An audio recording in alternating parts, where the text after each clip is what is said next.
let's turn now to exploring the Shema, discussions on the issues of Trinity. This is, again, we're in segment 2 of our hour-long study this is the last 30 minutes, which I'm going to shorten for tonight's study.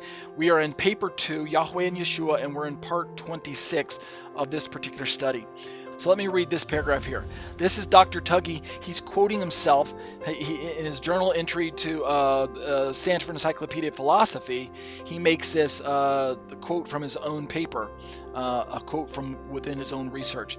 He says, speaking of mystery, he says, mystery can be defined as a truth formerly unknown and perhaps undiscoverable by unaided human reason, but which now has been revealed by God and is known to some. That's one way to describe mystery, and it is indeed one of the definitions that we're going to find if you were actually to go do your own word study on mystery itself. But there are other ways to interact with the word mystery in the Bible. The Greek word is mysterion in one of its forms. Tuggy recognizes, number 2, mystery is also something we don't completely understand. Right? This is another way to understand mystery, both from the biblical perspective as well as from the ancient writings that were outside of the Bible but still used the ancient Greek. Number 3, mystery is some fact we can't explain or can't fully or adequately explain. In other words, even though it's something that is true, we simply can't understand it. It's outside of something that we can explain. It's ineffable in that sense. Language fails us to be able to describe it. Number 4, mystery is an unintelligible doctrine, the meaning of which can't be grasped. Right? In other words, it's borderline psychobabble, right? No one can understand it. It's unintelligible, meaning it's simply mysterious because it falls outside of the pale of reason itself. No one can understand it. It's unintelligible. And number 5, in some cases, he's not saying that all of these apply equally. He's simply saying that based on the context, we have to determine what we're talking about when we're dealing with this word mystery. Number 5, mystery is a truth which one should believe, even though it seems, even after careful reflection, to be impossible and or contradictory and thus false.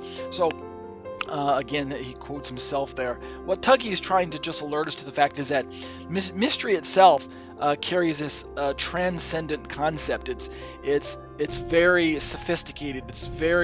Mystery itself, to use circular reasoning, mystery itself is mysterious sometimes.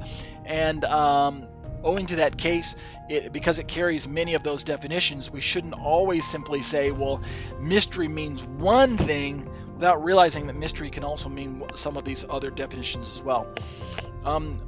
Tuggy continues in his quote from the Stanford Encyclopedia, sophisticated Mysterians about the Trinity appeal to mysteries in the 4th and 5th senses, or referring to these unintelligible doctrine, the meaning of which can't be grasped, or a truth which one should believe even though it seems to be impossible or contradictory and thus false.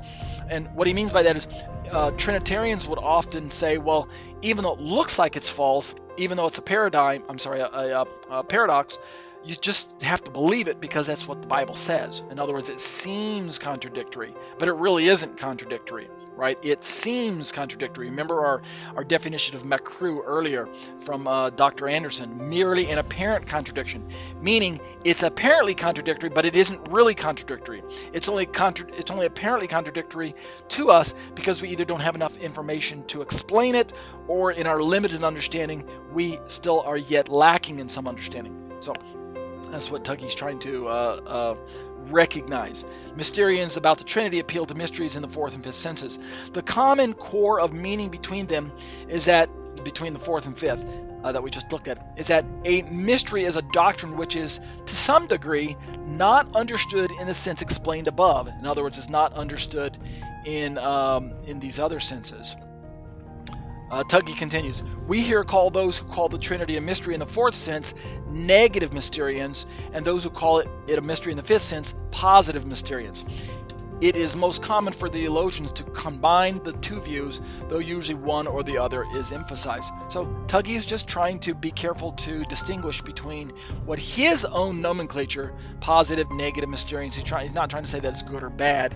He's simply trying to understand the degree to which someone might, say, articulate their own particular limited understanding of describing God's complex nature. And that's what he means by positive and negative. Positive, negative in the sense of I think I've got a grasp on it, or I think I don't have a grasp on it. Let's keep reading.